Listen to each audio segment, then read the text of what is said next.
So hey everyone, welcome back to another quick and very interesting tutorial.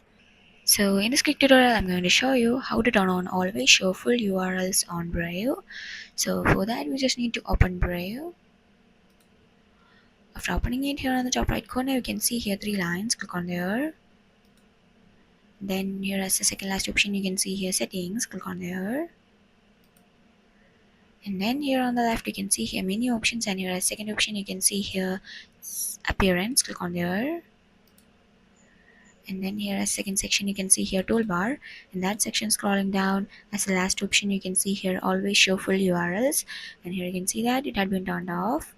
So by clicking it you can turn it on. So this is how you can turn on always show full URLs on Brave. Alright, so that is for today's quick tutorial. I hope this video will be helpful for you. Make sure to hit the like button and the subscribe button for more such helpful and interesting tutorial. See you in the next one. Take care.